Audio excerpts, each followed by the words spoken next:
Welcome to my channel. అందరికీ happy Rakshabandhan. అసలు రాఖీ అంటే ఏంటి? ఎందుకు కడతాం రాఖీని?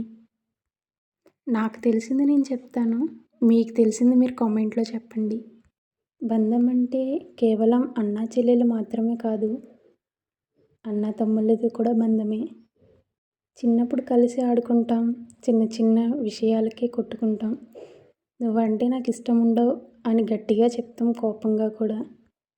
కానీ అదే తమ్ముడికి కానీ, అన్నయ్యకి కానీ, అక్కకి కానీ, చెల్లికి కానీ కష్టం వస్తే చూస్తూ ఊరుకోలేం కదా. ఎందుకంటే మనసుకు దగ్గరైన వాళ్ళతోనే మనం గొడవ పడతాం, కోప్పడతాం, అలుగుతాం, అన్నీ వాళ్ళతోనే. పెద్ద ఎదిగే కూడా ఉంటాయి, చిన్న చిన్న గొడవలు ఉంటాయి, కోపాలు వస్తాయి. కానీ అవే శత్రువులుగా మారకూడదు.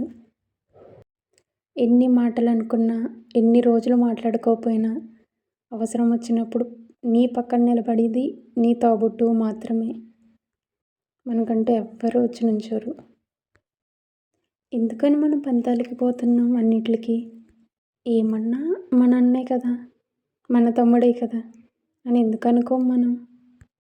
చిన్నప్పుడు ఎన్ని అనుకున్నా ఏమీ కాదు, కానీ పెద్ద ఎదిగాక ఏమన్నా అంటే ఎందుకు దూరం అయిపోతున్నారు అందరూ? తోబుట్టువు అనే బంధానికి దూరం అవ్వడం అంటే మన బాల్యానికి దూరమైనట్టే. ఎందుకంటే వాళ్ళే మన మొదటి స్నేహితులు. మనల్ని ఆడిస్తారు, మనల్ని టేక్ కేర్ చేస్తారు, మొదట మనల్ని ఎత్తుకుంటారు, ఆడిస్తారు, అన్నీ వాళ్ళే చేస్తారు.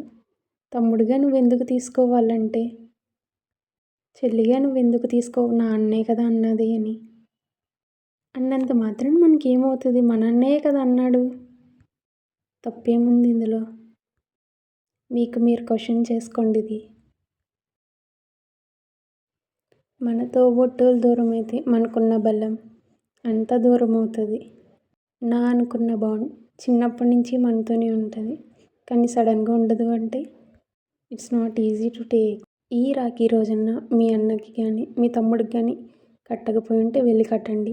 లేదు మీ చెల్లి దగ్గరికి మీరే వెళ్ళి కట్టించుకోండి. ఏదైనా తప్పు మాట్లాడితే సారీ. హ్యాపీ రక్షాబంధన్.